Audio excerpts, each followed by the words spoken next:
Follow the deep, unwavering wisdom of your heart. It knows who you are, in case you forgot. Life is not linear. It's a magnificent dance that invites us to be more than we can imagine. But that doesn't mean growing is easy. I'm George Calantis, and welcome to Tough Transitions. In this podcast, I'll share stories from my own life and the stories of others so you can fully accept yourself and rewrite the way you see the world, to stop holding yourself back from your best self and your extreme power. This is your path. Your life is unfolding exactly the way it was intended. Learn how to connect your heart, listen to your voice, and free yourself from limitations and expectations so you can claim your true, unlimited potential. Back with another Friday flow, and it recently occurred to me as I got a notification from Medium. It's the platform that I have been writing on for a few years now, that one of my articles hit over 10,000 views.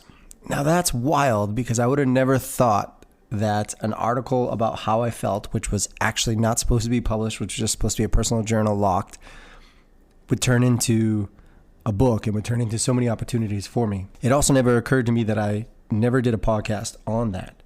So today I'm going to share 5 uncomfortable truths I learned about divorce, especially as I come up on my 3rd year. It's interesting because I read these things and I cringe because, 1, the writing has changed so much since then, but 2, it's all very true, which is why I started the podcast off with that quote, and that's a quote from my book. Because if you've ever been through divorce and a harsh breakup, you know the internal battles of the shame, the regret, the sadness, the fear, the anger, the frustration that really makes you doubt who you are as a human and what love is about. I remember in the middle of my divorce, when I realized it was finally happening, that I resisted so much, and I just kept playing highlight reel after highlight reel, not accepting the truth that the relationship was over, the truth that we weren't a good match, the truth that she didn't choose me anymore, the truth of the greatest outcome of letting her go, the truth of if I fully choosed her, the truth of what I struggled with,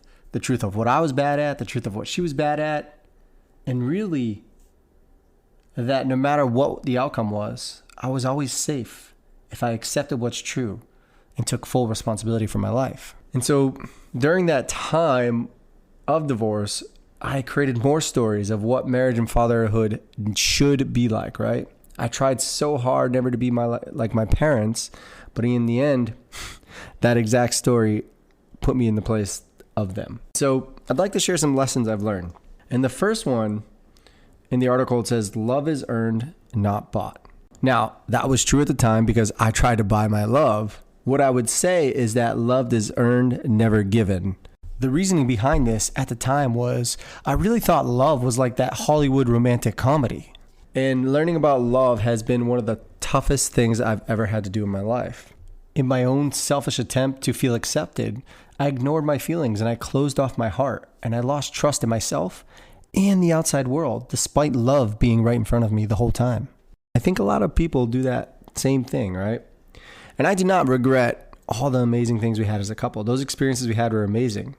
This is just me coming to you from a 30,000 foot view of understanding that I really put love on a pedestal when I was married. Because I thought love was about these gestures and experiences and milestones. In reality, those are great and they can strengthen a relationship, but they can also push them further away if you're expecting something from it. Because true love is actually much simpler than all those adventures and milestones. The biggest thing, and I talk about this in my book, was that I never let my ex-wife see me for who I was as a man. I never communicated what I was feeling, and rather than express what was on my mind, I would repress, which led to depression and anger and frustration and resentment. And rather than try to express it, I bought dresses, flowers, cards, fancy trips. Yeah, I know it sounds amazing. And it was. But it also caused an emotional indebtedness in our relationship. Despite the experiences and the feelings that we had, buying love, it was never going to keep us together. It was like putting a Band-Aid on, a bleeding wound that had to bleed out. So looking back today, it was just me not allowing her to see who I was or see into my heart. I thought, as a man, like many do, that I had to do everything. How arrogant of me to believe that I could do everything by love and never needed help. In the end, I hurt both of us, right? And it sucked.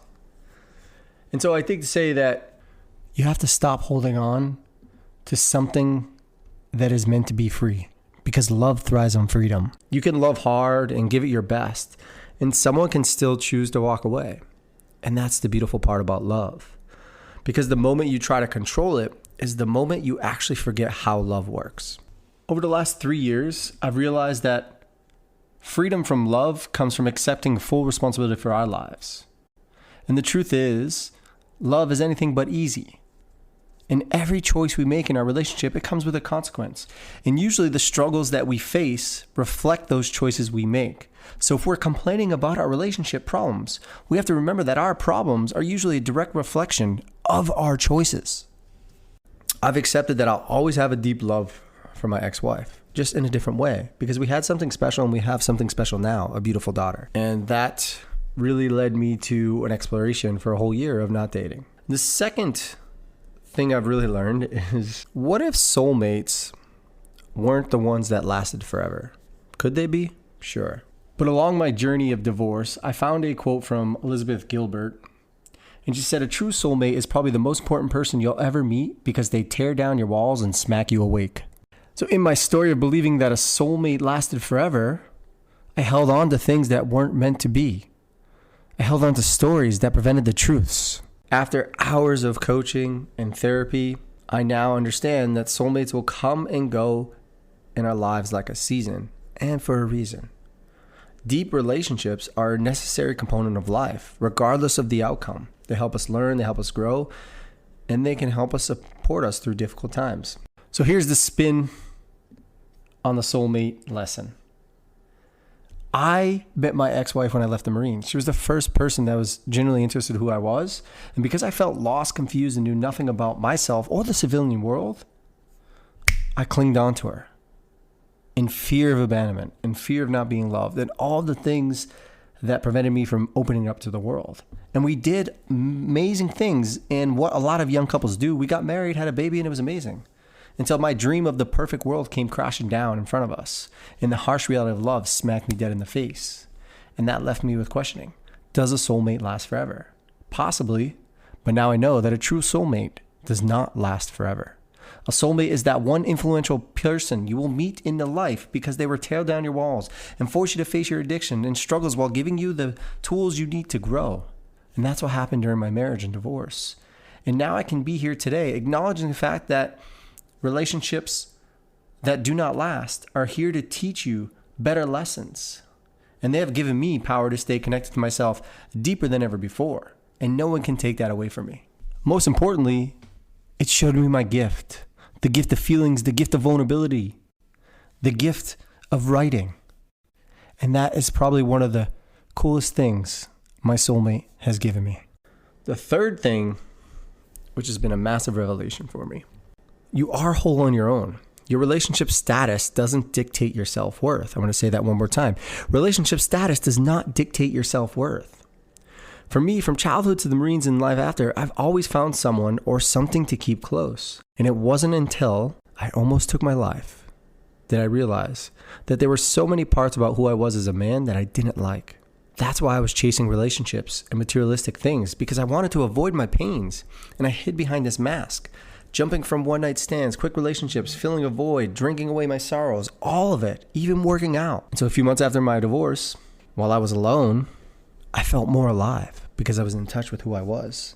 So these last few years have allowed me to accept all of my wounds. And I got to rediscover who I was as a man and reconnect with little Georgie inside and all the things that I left long ago. And I'm pretty proud of who I am as a man today. And I finally give fewer fucks of what others think of me. And you might know that I'm transitioning it into copywriting now, and it's been amazing. I'm letting go of coaching, but the podcast is still staying. I'm traveling, I get to write, and I just get to be comfortable with being uncomfortable rather than running from it. And there's a higher calling here because I'm an amazing father to a little girl. I can't believe she's 6 already. Anyways, what am I getting at? To be whole on your own means that your self-worth is never attached to your relationship status. The next one is, this is a big one. Healing isn't linear.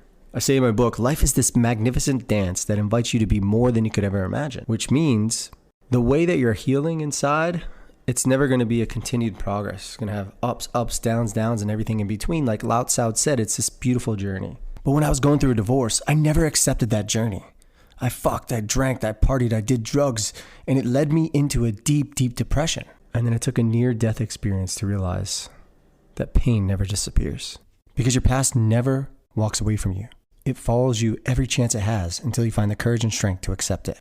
So when I filed for divorce and accepted everything that was unfolding, I was forced to be vulnerable and have compassion for the journey that I was on and everything I had done to that point of filing for divorce. And I realized through it all that our suffering can never be defeated or washed away, but only transformed when we explore the love we have for ourselves first. And one of the greatest gifts we can also give ourselves is this listening to our hearts, one beat at a time, as we allow our hearts to open up to all we feel and connect with us to find a deeper meaning in it all. And the last one is just let go. Gandhi said, freedom is not worth having if it does not include the freedom to make mistakes.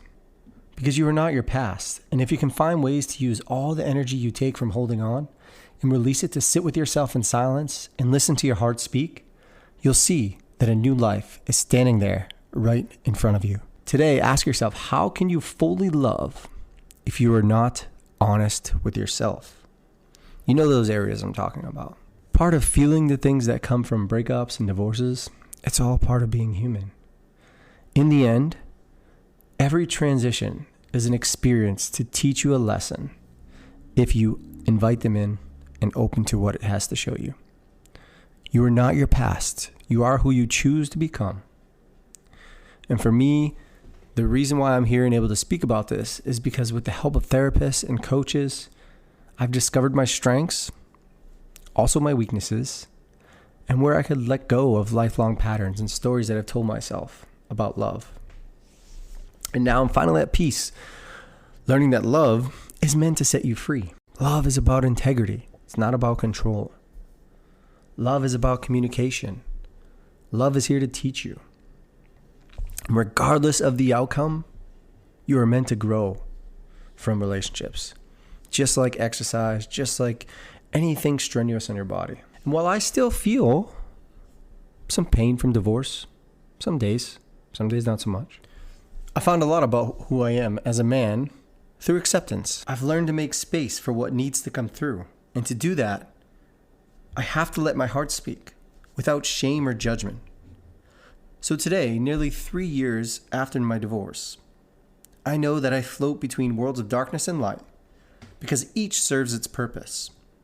Relationships are here to teach me, no matter the outcome. And in this space, I have the capacity to love freely with no limits. And if and when conditions arise or change unexpectedly, I remind myself to take a deep breath, close my eyes, and sit in this space with no judgment and let the process of life unfold.